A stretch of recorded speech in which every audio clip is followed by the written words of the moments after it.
Kí ló dé? Má já mi mú náà. Ó ti wá rí reason tí mo fi ní kó jẹ́ ká tètè ṣe kíá báyìí. Tá bá ètè mọ́ rí nísìnyí lè mọ̀ dáná mọ̀ di gbogbo ata tó ṣe dáadáa sí ọ lẹ́nu tẹ́ pé wọ́n gan wò. Ẹ̀kẹ́ rẹ̀ lekete báyìí ni ó ṣe. Sọ̀wárì torí rí sí ọ̀hún ní ìṣe wá ṣe kíá tí mo lè máa fẹ́ ṣé mo pẹ́ láti gbà tó ti ní pé àpò kí o kí n má máa lọ jẹun tà mọ́ kí n má máa rajà kújẹ jẹun tà mọ́ láti gbà yẹn tí mo ti ń dáná sórí pé mo ti ń yẹ̀kẹ́ gbogbo ojú mi ló ti kún fún òróró yìí.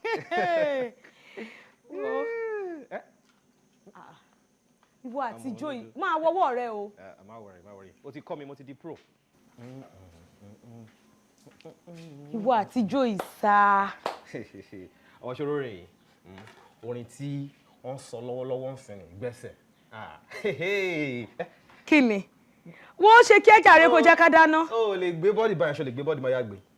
Gbé bọ́ọ̀dì ẹ̀. Ẹ dákun dúró náà kí ló fi mí pè náà? Wọ́n try mi mo ṣe wà ìmọ̀ njó yàtì o. Kò ń ṣe yàtì lélẹ́yìí o. Gbẹ́sẹ̀ lélẹ̀. O ní láti gbé gbogbo bọ́ọ̀dì ẹ̀ tán. Wọ́n sọ fún ẹ pé mi ò lè gbé ni. Ó yá gbé yẹ̀wò. Ṣebí ọwọ́ báyìí ní kankan mu ní ìwà báyìí màá tún reverse ẹ̀ báyìí kí ni nǹkan náà ti ṣe báyìí. Kí ló dé? Ṣé rí nǹkan tí mo sọ sìn? Ṣé rí nǹkan jẹ́ ó yẹ kí n kọ́ ẹ ni? Ìwọ́n tó mọ̀ jóṣó kò yẹ kó ti kọ́yàn. Ó yá kí ló máa fún mi tí wọ́n fẹ́ kọ́ ẹ?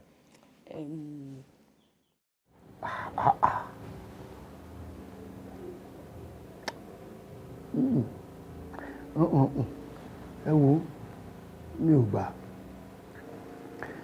bí Fádọ̀tún tó bá kó owó ilé iṣẹ́ mi jẹ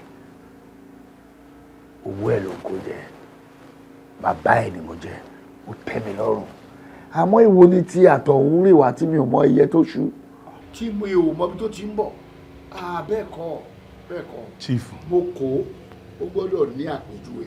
bẹ́ẹ̀ni chief ṣe rí ó yẹ kí ẹrú ó sá ó sì yẹ kó lówó ẹ̀ wá ọmọ ní tí mò ń sọ̀rọ̀ rẹ̀ lóòótọ́ kì í ṣe pé láti ara mi ló ti jáde ṣùgbọ́n ó fẹ́ mọ́ síbì kankan tó fi yàtọ̀ sí ọmọ tó jáde lára mi nígbà tí ọmọ tó wà ní skul kó tó di pé òun parí ẹ̀ẹ̀mejì ló ti gba ọmọ yín là tí ò jẹ́ káwọn kóòtù ọ̀pá èyí ní láti ọdún náà ló ti wá sọ mí di bàbá ẹ̀ kò sí ẹni tó mọ̀ yàtọ̀ láàrin òun àtàwọn ọmọ òun èyí tó wá jẹ́ pabambarì ibẹ̀ ní pé ní tí mo gbójú lérè mo wá lọ rè bí falérè ńgbà tó ọmọ rẹ̀ ti ń sọ pé kájọ kájí bó ń bẹ dádì wọn kánjú wọn parí wọn máàdì àti wásáàfù lọ́wọ́ bọ̀ tí wọn parí mo wá lọ rè bí fa Ifá wá sọ fún mi pé òun ló dáa jù pé ibi tó fẹ́ lọ òun ló dáa jù síbẹ̀ Ifá wá tó ròyìn ọjọ́ iwájú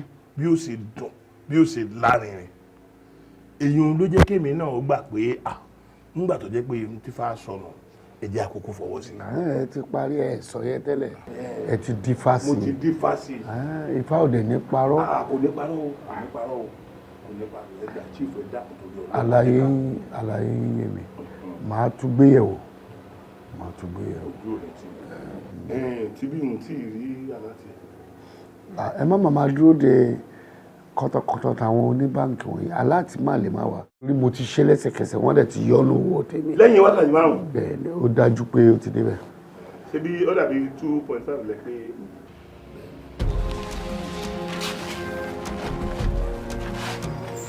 Kò ń ṣẹ́jú àǹtí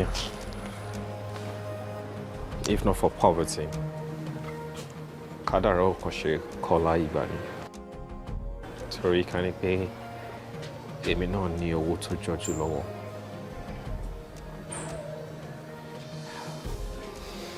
Máa fi dẹ́ lóko, I'll take care of you.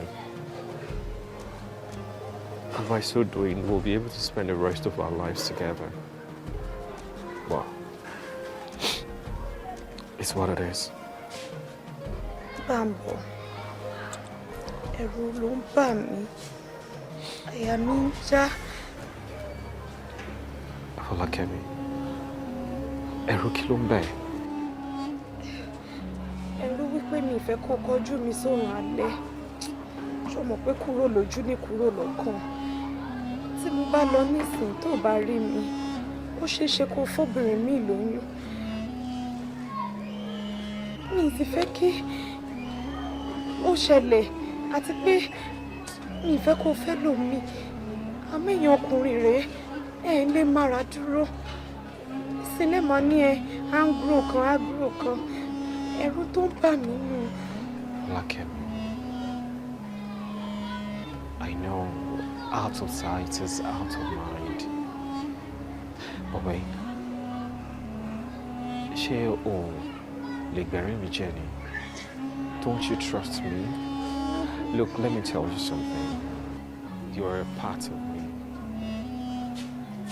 Agbára mi kan ló jẹ́. Bó ṣe ń lọ sọ́dọ̀ àǹtí ìgbà tó bá padà dé, I will remain incomplete. Ṣé o fi mí lọ́kàn balẹ̀? Mo fi lọ́kàn balẹ̀. Mo nífẹ̀ẹ́. Èmi náà nífẹ̀ẹ́.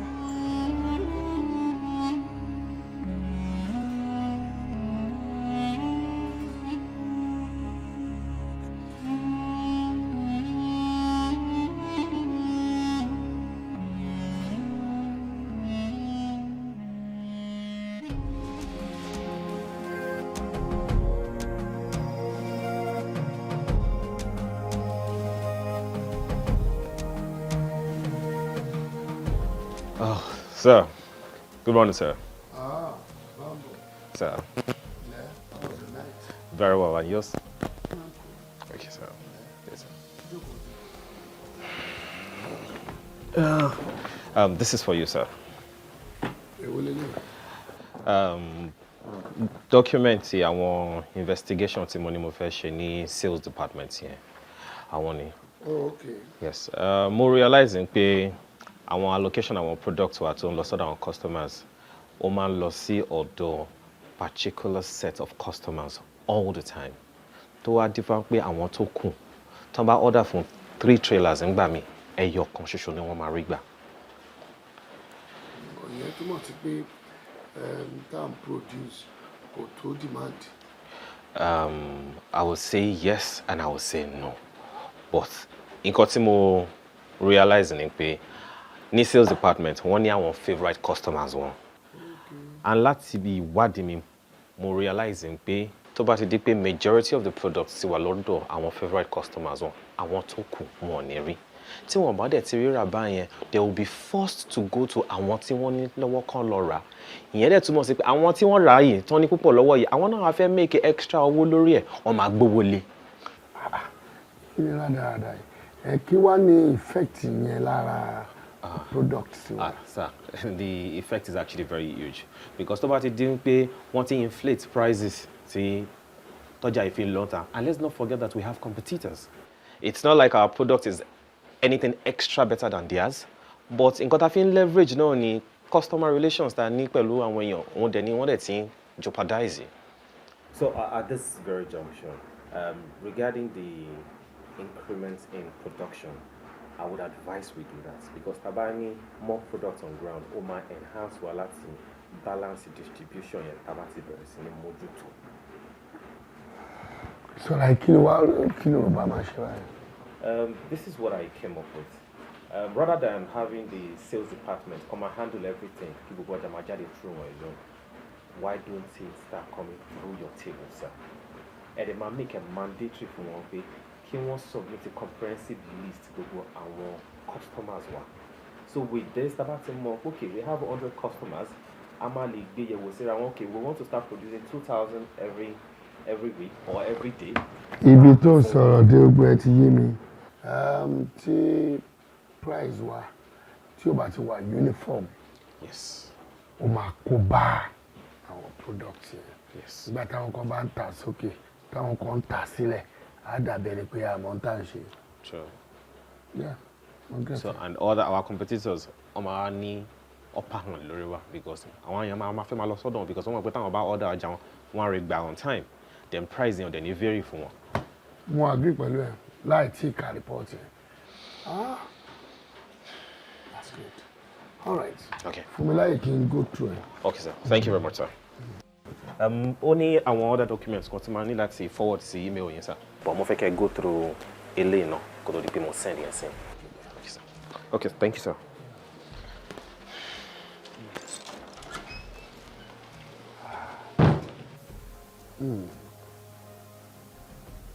ìyàwó rẹ o. So this is a right decision. Abẹ́rẹ́ rí tọmọ ìwú jáde láti jọ ilé ilẹ̀ rí. It's all right. Àbúrò mi, wọ́n iye kan lábàáhùn kò ju mẹ́ta náà lọ. Ìgbà tí ìyàwó àti kú, ó ń ṣe mí kó wà lọ́dọ̀ mi. Ní ìmọ̀ nǹkan tó ń rí múlù tó wà yẹn, kí ló ń rí mú bẹ́ẹ̀ gan-an? Kẹ́sì mọ̀ wá àǹtí mi, ó ti wèmí náà kí n wá bá yín o. Bẹ́ẹ̀ ni, torí àdágbé àdáfà, á sàṣọ fáìfù. Pẹ̀lẹ́ bò wá ni, bó ṣe dé inú mi dùn, wá tiẹ̀ fara yí mi díẹ̀, àbí? Bẹ́ẹ̀ ni mà, ẹ ṣe mọ̀. Àǹtí mi, eléyìí tí mo ti wá dọ́dọ̀ yín, nǹkan fẹ́ mọ́ jẹun kí n mọ́ ọmú lásán. Mo fẹ́ kẹ́ bá ń wáṣẹ́ tí mo ṣe. Torí bí mo ṣe wà yìí, èmi è sọ̀lẹ̀ o, n sì fẹ́ di liability sí yín lọ́rùn. Bí mo sì ṣe wà kẹ́ mọ̀ wò, kí n tó kó lọ́dọ̀ wa lọ́hùn mo rí ṣọ́ọ̀bù. Ṣọ́ọ̀bù gbangba títì báyìí lọ́bọ̀ sí. Séńjì díẹ̀ báyìí lókù tó wò mí pé ní ọmọ Yíbò bá lọ gbà lọ́wọ́ landlord. Owó burúkú làwọn ọmọ Yíbò yẹn máa ń san. Ó dùn mí. N tó wá dùn mọ́ mínú ni pé mo tún wá ti rí ṣọ́ọ̀bù méjì kan tó ti sílẹ̀. Bí mo ṣe wá wọ́dọ̀ yín tẹ́ ẹ pè mí, mò ń fò bọ̀ ni. Torí mo pẹ́ bá ń wá owó. Ṣóye yín àǹtí mi wá bá ń wáṣẹ́ tí mò ń ṣe. Nǹkan iṣẹ́kíṣẹ́ kankan báyìí. Ọ̀rọ̀ tó mú wa dáa. Àmọ́ ò mọ nǹkan tí mò ń wò ni. Kò yẹ kí n fún ẹlẹ́ja o. Ó yẹ kí n kọ́ ẹ bọ́n ṣe ń pẹja ni. Ṣọ́ra àwọn ọmọ tó ń bá mi ṣiṣẹ́ yìí. Àwọn ìjọba ò jẹ́ á gbádùn. Wọ́n là ń fi wọ́n ṣẹrú ni. Wọ́n là ń fi wọ́n ṣọmọ ọ̀dọ̀. Wọ́n á wá gbowó ribiribi lọ́wọ́ wa tó bá yá wa gan láti kẹ́yìn káwọn ọmọ lọ. Wọ́n bá ń bá tiwọn lọ. Tó bá bá mi ṣiṣẹ́ ń kọ́ tó wà ń ṣọ́ọ̀bù mi. Owó tó yẹ kí n kó fara àtà tí n bá ń kó fún ẹ tó ń dájọ́. Ìgbà mélòó lówó ṣọ́ọ̀bù ṣe ń pé àti pé ìwọ tó ní ọ̀yàyà tó bá ṣe ọ̀yàyà sí àwọn kọ́sítọ́mà mi. Owó tí mò ń fún ẹ kékeré ló máa jẹ́ lẹ́gbẹ̀ẹ́ tiwọn. Wàá rí burúkú owó. Owó nǹkan lèmi náà rí tí mo fi ń survive ara mi. Àǹtí mi, kí légùn mi ṣe tó lòun ò fàárọ̀ jù? Ṣebí iṣẹ́ kí mọ̀ tẹ̀lé yín lọ ṣọ́ọ̀bù ni. Nígbà tí ì ṣe pé mo fẹ́ mọ la gìtà, tí èsì ṣe pé mo fẹ́ mọ pọn mi. Ká dúró ṣọ́ọ̀bù ká pawó. Ẹ wò mí ti ṣe tán bí yóò ní bẹ̀rẹ̀. Tó bá yégún ẹ ó yọrọ ẹ tèmi ni bó ṣalẹ́ yìí. Ṣùgbọ́n dọ̀là ká tó lọ ṣọ́ọ̀bù o, mo fẹ́ sinmi lónìí ni o. Wo kí la wà fúnra wa fún Ọlọ́run nípa wa. Inú mi dùn wá tó má gẹ sínú mi kò ní kọsẹ̀. Mo ti rí kìsìnì lẹ́ẹ̀kan. Ebi ń pa èmi o, àbò fẹ́ kí n wọlé kí n dáná fún ẹ̀yin. Pando yam ní kò sí. Pando yam. Wá. Ṣé o lè ro ni? Mo lè ro mọ̀nà kàyàntì mi. Ṣèbí ń yí ọwọ́ rẹ̀ bọ́ sí yí èlùbọ́ kala fún ni. Wọ́n sì ní bóbi bá ro kà yóò fà má bẹ́. Wo ro àmàlà kájẹ. Funfun àbí dúdú. Ètò bá ti wẹ̀ ó gbé wà lẹ́ẹ̀dẹ́ nìyẹn jàre àwọn nǹkan tí mo fi máa ń mí ìsẹ̀ náà nìyẹn. Ìgbà yẹn lọ kùlùbọ́. Inú mi ò tiẹ̀ dùn má rẹ́ni kejì.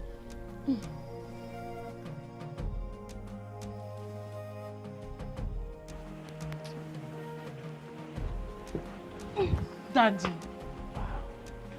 I've told you stop overworking yourself. Everybody looks lolensing, ẹ̀yin nìkan ló kù. Òkè ọba ti ń sùn, ṣé òun overwork ara ẹ̀ tó nìyẹn? Yes now, tẹ́ bá tiẹ̀ fẹ́ sùn ẹ lọ sùn lé. Ẹ jẹ́ a máa lọlé. Tá bá ti délé, tẹ́yìn bá ti sùn, èmi máa lọ sí club.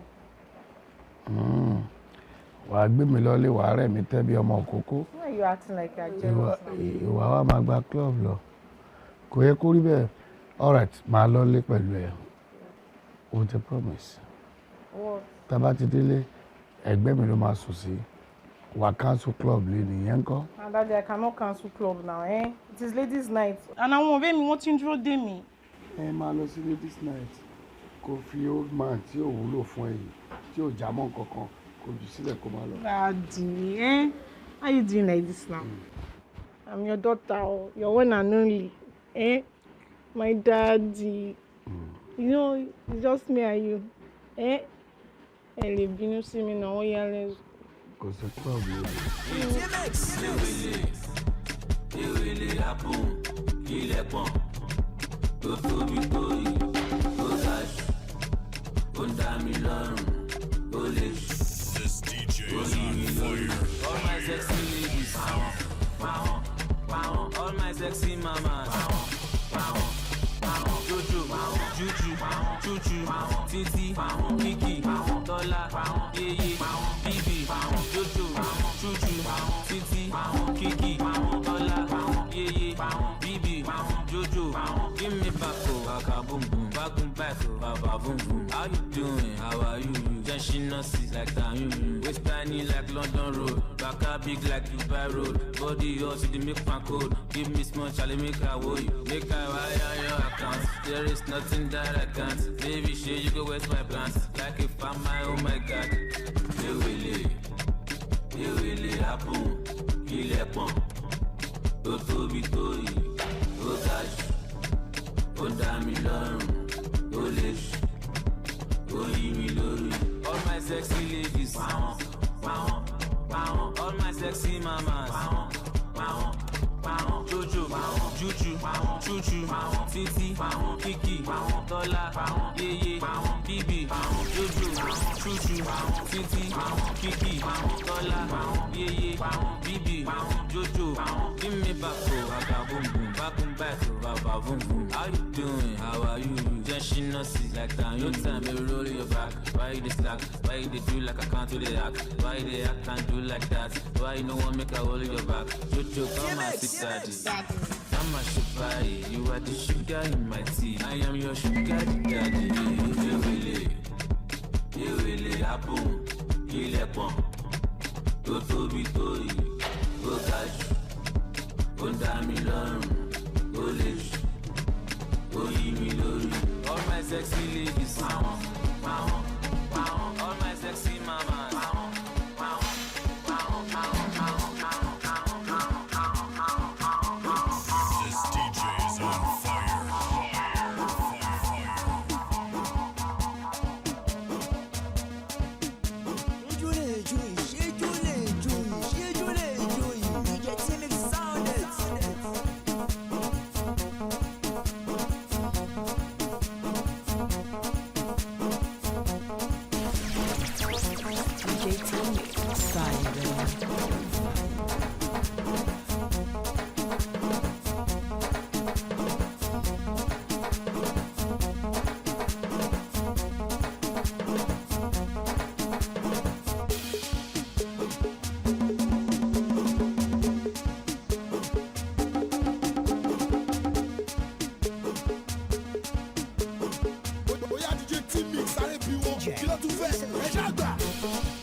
ṣó máa wà lórí ìjókòó báyìí kó dẹ̀ máa bóbìnrin mi sọ̀rọ̀ ó lè jẹ́ business ló ń bá sọ náà.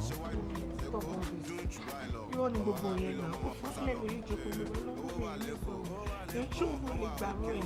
ẹ̀yin obìnrin tó ti bẹ̀rẹ̀ nìyẹn tó bá pàdé business partner ẹ̀ lójóbìnrin in this kind of environment kó má bàa sọ̀rọ̀. nǹkan tó sọ láìsọ fún mi pé business ló ń ṣe. kí ló máa fi ẹ́ sórí ìjókòó lọ ṣe. wo jẹ́ kí n concentrate lórí ìyàwó mi láìpẹ́ gbogbo. original time ọjọ́ extra butter pass ó sì fẹ́ high after one original time ọjọ́ extra ace máa fọ̀ kò sẹ́yìn ọ̀bẹ jọ̀wọ́ máa fọ̀ ace máa fọ̀ ó jẹ́ lọ́dún tí wọ́n máa fọ̀. Mo fẹ́ rówó ná, mo fẹ́ bí sọ́lá, kọ́lá yìí wọ́lá, ìtújí bọ́lá, lápọ̀tọ̀ làbọ̀dá dé. ládé tí ò ń sanwó ayé wọ́n wá káàkiri nínú ayé wọ́n wá káàkiri wọ́n fọ̀kẹ́ ọ̀ nínú ayé ẹ wá ṣé mo guilty ni mo smart mo pawó ní tèmi ṣé mo yẹ dáàm tí ojú tì mí tí mo lè tọrọ owó lọ́wọ́ Rotimi. Now everything's changed. I send them shop, I don't need the change. I'm out a Yahoo boy, no heavy dancing me. Young, I'm a jago, but really change. My fault. My fault. Cause I am red, you want my fault. My fault. Yes, my fault. My fault. But you don't know joy, you want my fault. My fault. I'm drunk, say no more. Cause I'm raw. When you, cause 4-4. I'm 4. Go for what you want my fault. Go back, go back, yeah.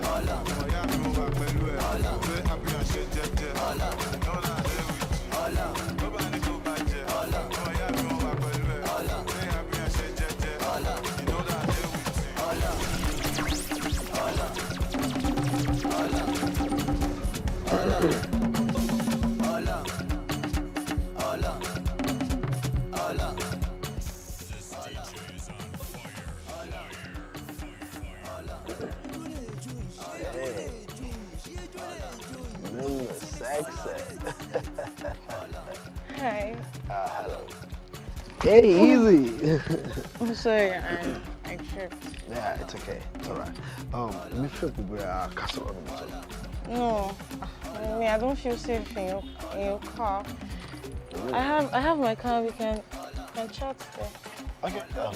I'm so sorry, me. Don't worry, I'll find it. Okay. I can't even remember where I parked. Oh, really? Hey, easy, brother. Yeah. That's it.